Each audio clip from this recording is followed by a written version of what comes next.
Hi guys, this is our first podcast for AI marketing agency in Budapest, Hungary. We have a special guest today.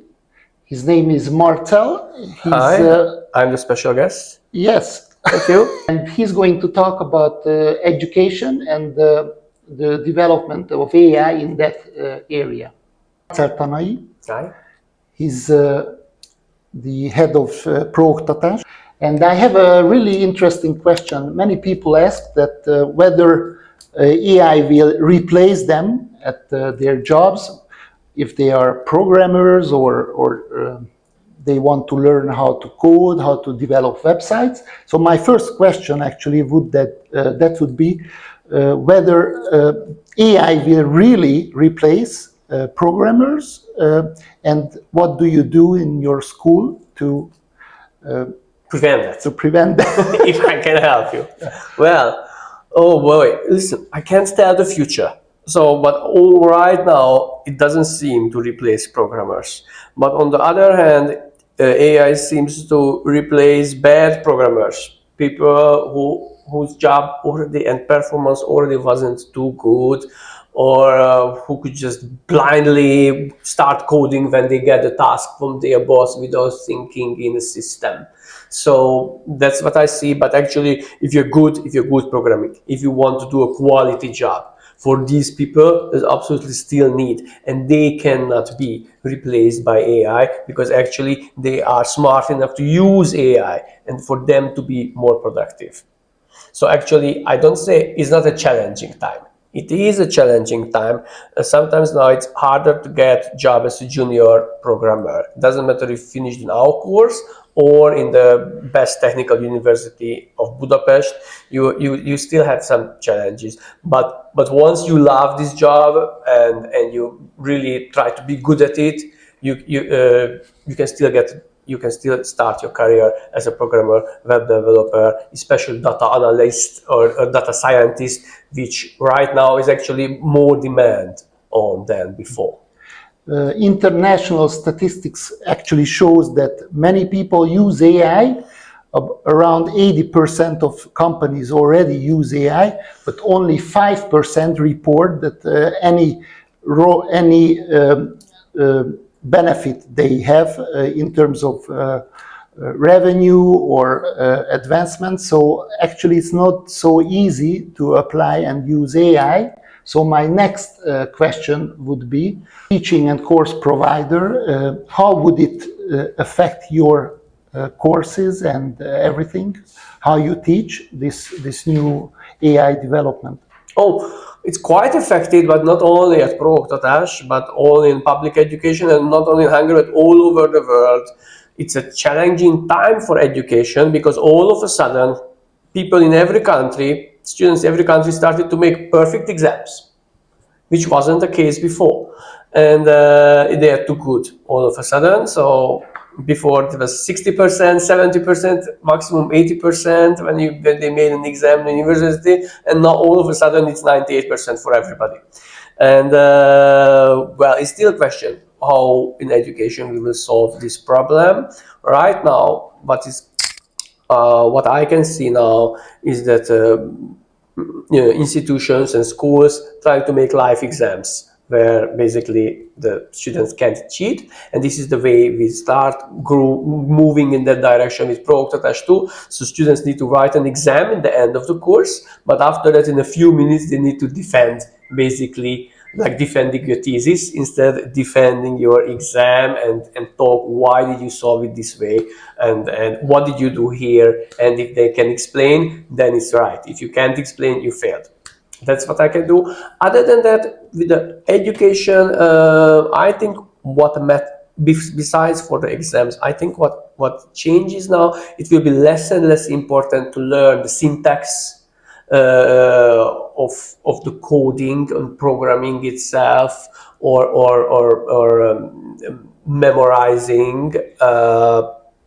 And instead, it will be more important to understand how things work, how things connect, and what is the right solution for certain type of problem, and why from several possible solutions you pick the right one.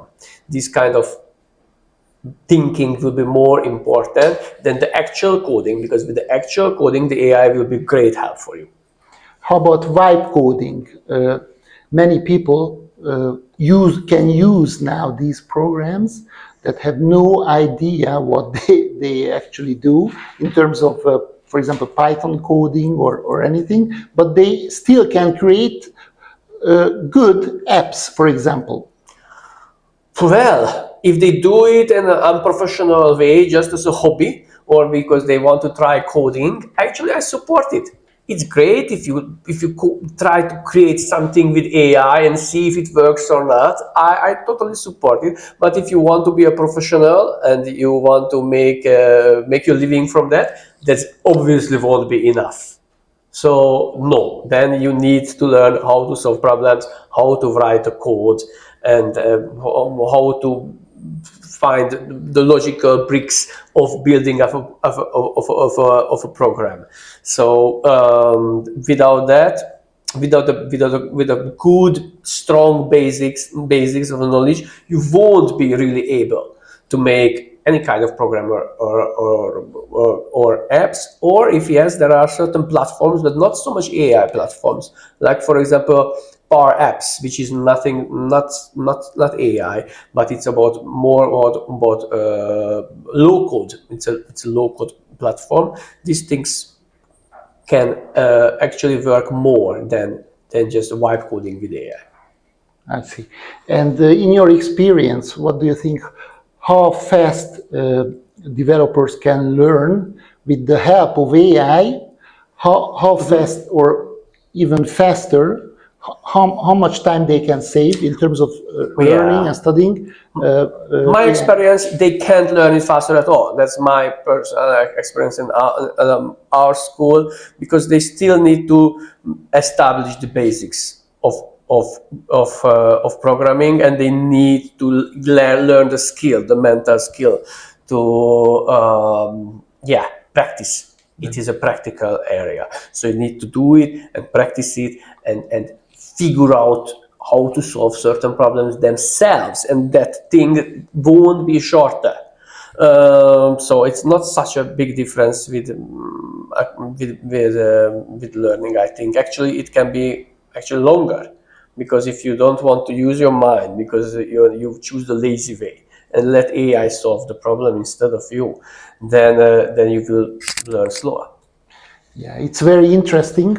My experience that actually it, it takes me a lot longer, because when I do something that I don't really understand, but I think or I believe it's good, then when I try to apply it and it's not working, then then actually it takes me more hours. So Yes, exactly. So basically, the basic rule with the programming is only use AI when you fully understand the outcome of your code. The AI will write you the code. If you don't fully understand what's going on in this code, then maybe you shouldn't use it.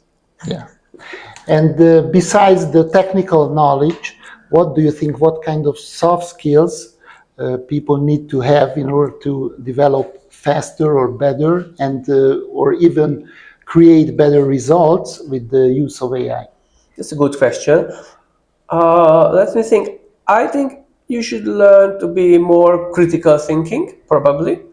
Don't accept the code of the AI, but probably you will get code from your colleague who used AI. So you should be in general more critical about any code you get, and if it works but ineffective, and many other, if it works like unsafe.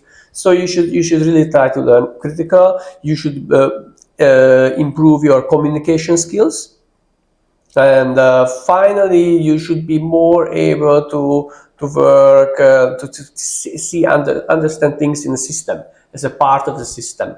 Understand, okay, I'm coding this feature. What is the purpose of this feature? This kind of thinking, I think, is essential. So the contextual thinking, Yeah, we that can you say know what exactly you want, how you want it, and why you want it. Yeah, And if why you want, and if exactly. you know these, then you will be able to do something better. Otherwise, that's my experience in marketing. If you have a bad structure, then AI will enhance the bad things, so it will create more problems in the end. Yeah, basically the person who develops the feature should know what the client really wants, either directly communicating with the client or through a project manager and somebody. But anyway, communication is important, and it's also important that you are interested about the outcome of this project as a whole, and not only, okay, I programmed it, I'm ready, let's go home. Yeah. In schools, in general, that's the goal, but in real life, you need results. So that also creates a little bit of this discrepancy between education. And thank you, Marcell, for coming to us. And It was a pleasure. Thanks for being invited. thank you guys for watching our episode. And please don't forget to subscribe.